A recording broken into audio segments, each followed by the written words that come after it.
मांगो और तुम्हें दिया जाएगा, ढूंढो और तुम्हें मिल जाएगा, खटखटाओ और तुम्हारे लिए खोला जाएगा। क्योंकि जो मांगता है उसे दिया जाता है, जो ढूंढता है उसे मिल जाता है, और जो खटखटाता है उसके लिए खोला जाता है।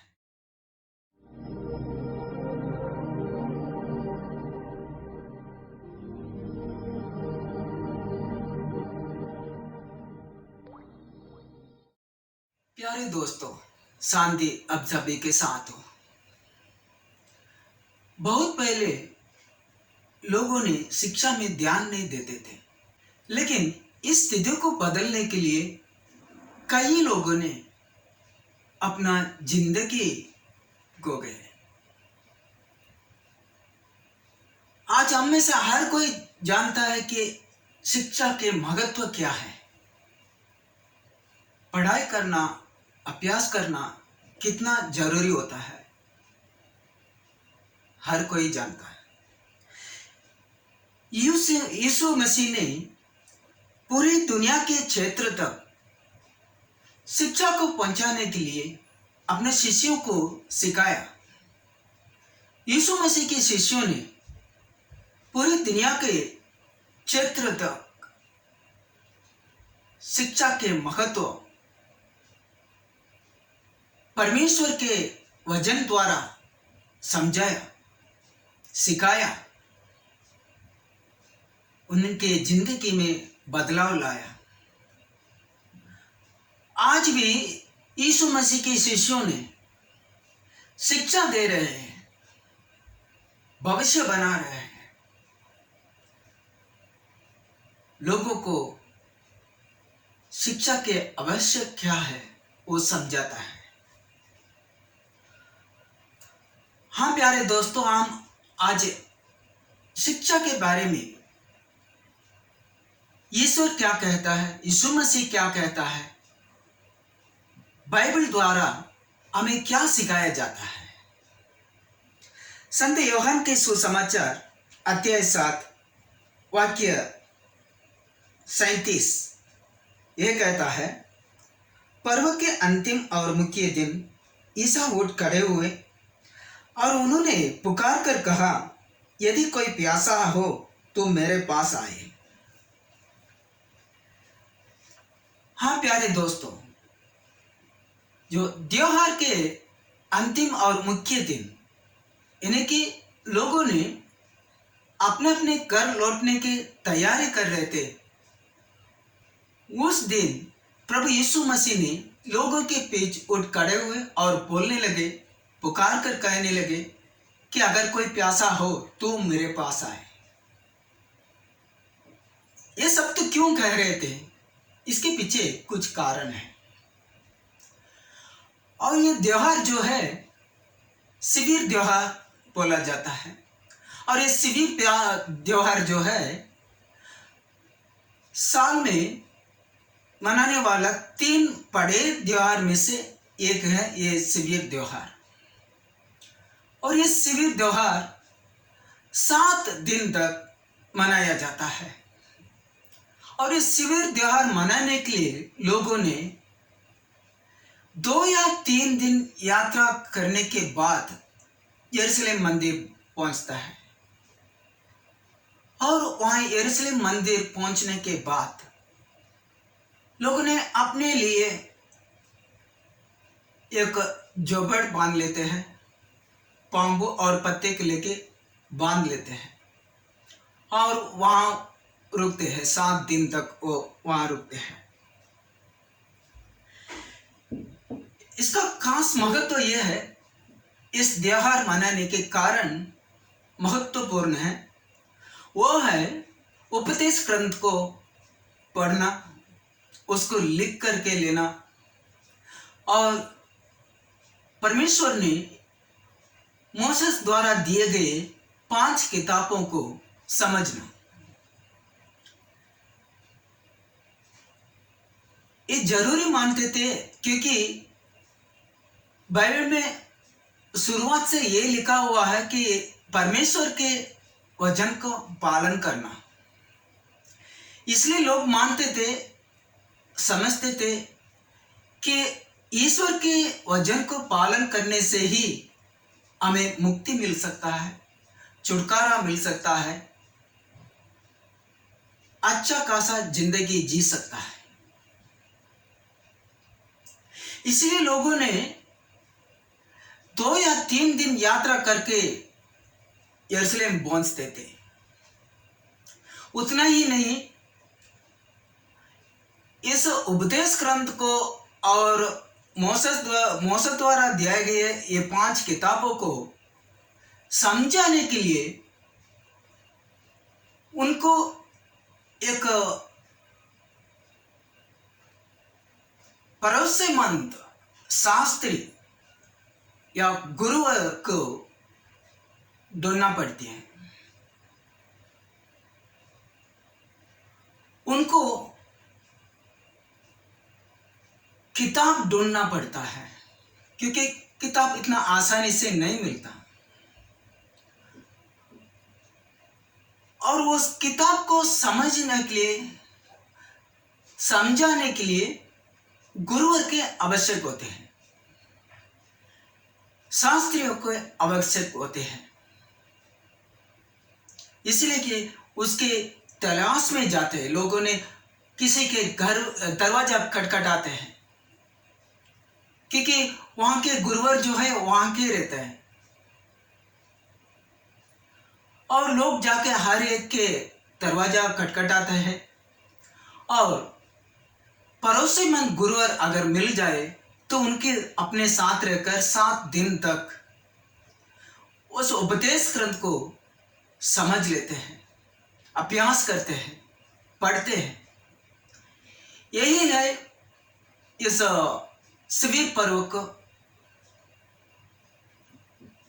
मुख्य कारण। इसलिए लोगों ने 2 या 3 दिन यात्रा करके वहां जाते थे। यह भी है, प्रभु यीशु मसीह ने भी अपना 12 साल के उम्र का था जब उन्होंने अपना माता पिता के साथ यरूशलेम के पर्व के दावत मनाने के लिए वहां गए थे। संत लूकस के सुसमाचार अध्याय 2 वाक्य 41 से लेकर 46 तक ऐसा लिखा हुआ है। ईसा के माता पिता प्रतिवर्ष पास्का पर्व के लिए यरूशलेम जाया करते थे। जब बालक 12 बरस का था तो वे प्रथा के अनुसार पर्व के लिए यरूशलेम गए। पर्व समाप्त हुआ और वे लौट पड़े, परंतु बालक ईसा अपने माता पिता के आने जाने में यरूशलेम में रह गए। वे ये समझ रहे थे कि वह यात्री दल के साथ हैं, इसलिए वे एक दिन की यात्रा पूरी करने के बाद ही उसे अपने कुटुंबियों और परिचितों के बीच ढूंढ रहे थे। उन्होंने उसे नहीं पाया और वे उसे ढूंढते ढूंढते यरूशलेम लौटे। 3 दिनों के बाद उन्होंने ईसा को मंदिर में शास्त्रियों के बीच बैठे उनकी बातें सुनते और उसे प्रश्न करते पाया। हालेलुया। हाँ दोस्तों, इससे एक बात समझ में आती है कि यीशु मसीह ने हर साल यरूशलेम जाया करते थे।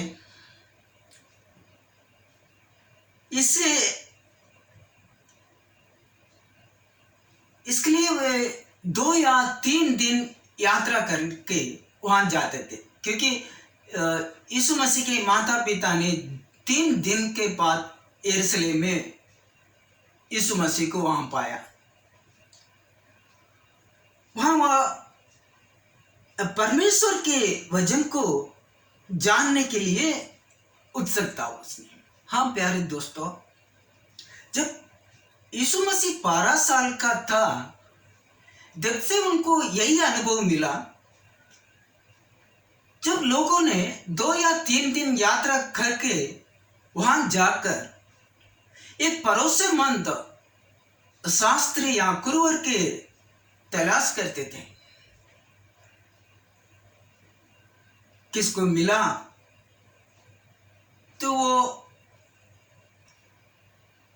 अपने पास बुलाकर उनसे समझ के लेते थे। अगर किसी एक को मिला तो लोगों ने उनसे पूछताछ करके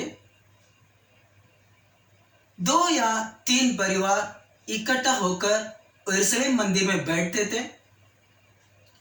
उस भरोसेमंद शास्त्री द्वारा, गुरुवर द्वारा इस उपदेश ग्रंथ को समझ लेते थे। तो लेकिन यीशु मसीह को शुरू से यही अनुभव मिला। लोगों ने अपना पढ़ाई अधूरा में रखकर जाते थे, किसी को अनुभव नहीं मिला, शिक्षा नहीं मिला, अभ्यास करने को नहीं मिला, क्योंकि उनको गुरुवर नहीं मिला, एक भरोसेमंद शास्त्री नहीं मिला। तो जब यीशु मसीह 12 साल का था, जब से उनको यह अनुभव है। इसलिए प्रभु यीशु मसीह ये बात कह रहे थे कि अगर कोई प्यासा हो तो मेरे पास आए।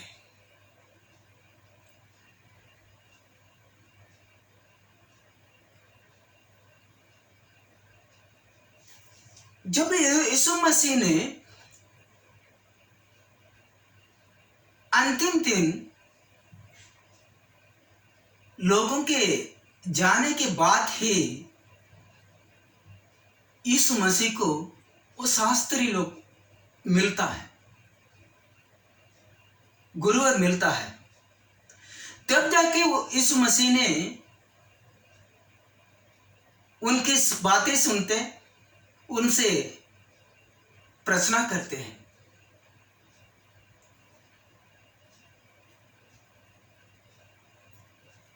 प्रभु यीशु मसीह इसलिए वो अंतिम दिन कह रहे हैं कि अगर कोई प्यासा है तो मेरे पास आए, ताकि यीशु मसीह समझ सकते हैं कि सही में कितने जन गोज रहे हैं, कितने जन को यह प्यासा है जो ईश्वर के वचन को सुनने के लिए, समझने के लिए।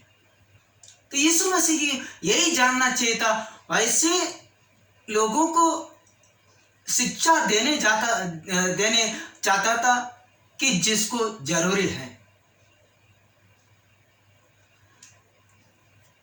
हाँ दोस्तों, संत यूहन्ना के सुसमाचार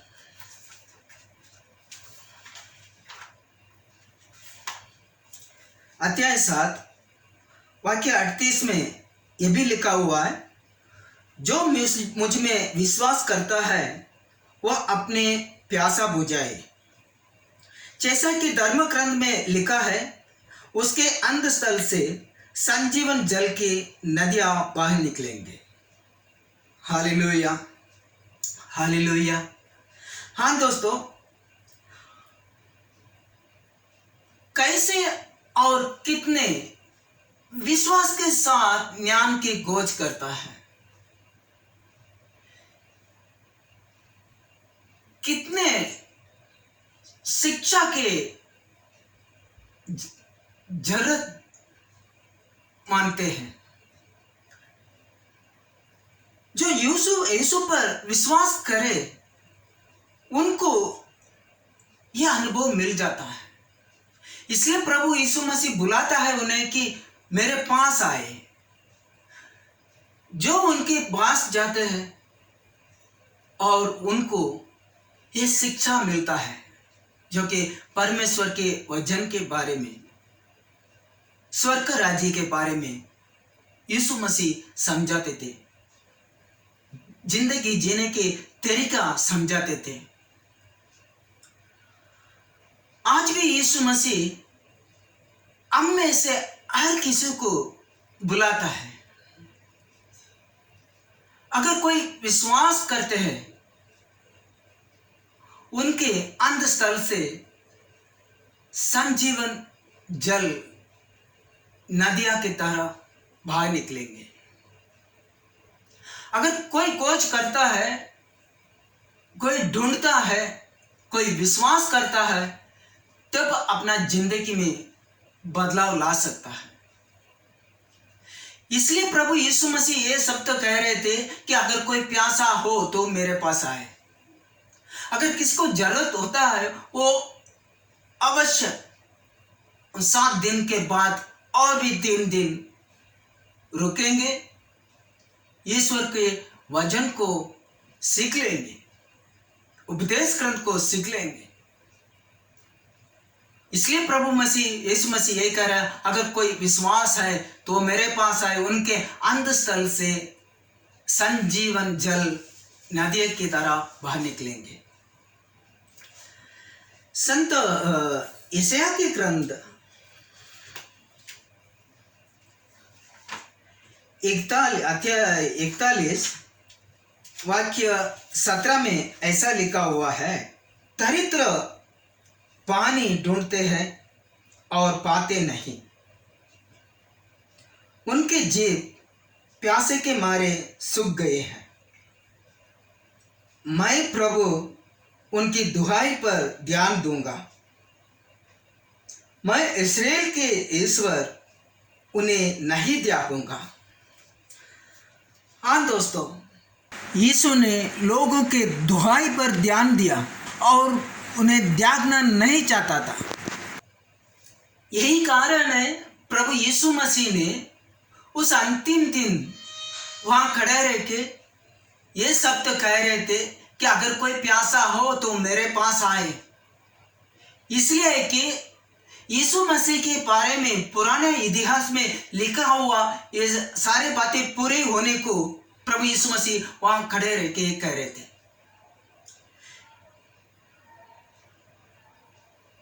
अगर कोई विश्वास के साथ प्रभु यीशु मसीह को अपनाए, प्रभु यीशु मसीह की ओर आए, यीशु मसीह पर विश्वास करे, प्रभु यीशु मसीह आज भी हर व्यक्ति को बुलाता है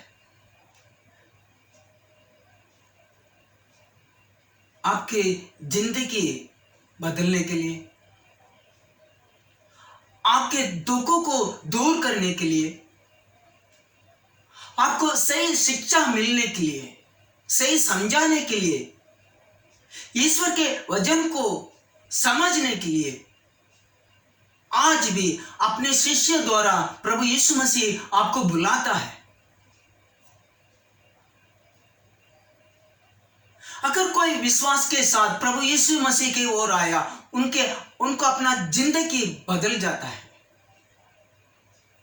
उनको शिक्षा मिल जाता है, स्वर्ग राज्य के बारे में समझ जाता है।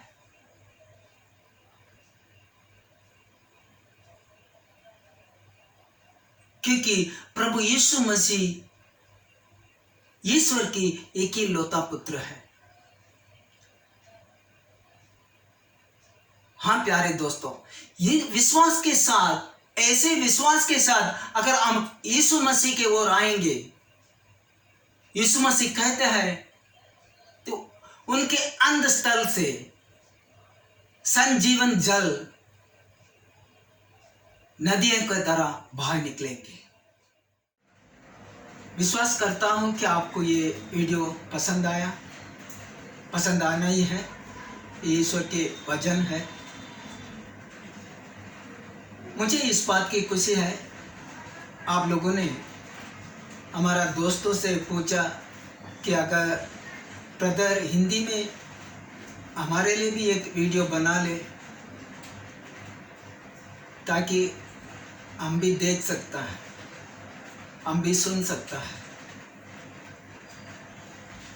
मैं बहुत खुशी हूँ, मैं ज़रूर वीडियो आगे बनाऊंगा। और आपसे एक विनती है, इस वीडियो को अनेक लोगों तक पहुंचाने में मदद करें ताकि वो भी इसका लाभ उठा सकें। ईश्वर आपके साथ रहे, आपकी दुहाई पर ध्यान दे, आपके मांगे पूरा करें। शांति आप सभी के साथ हो।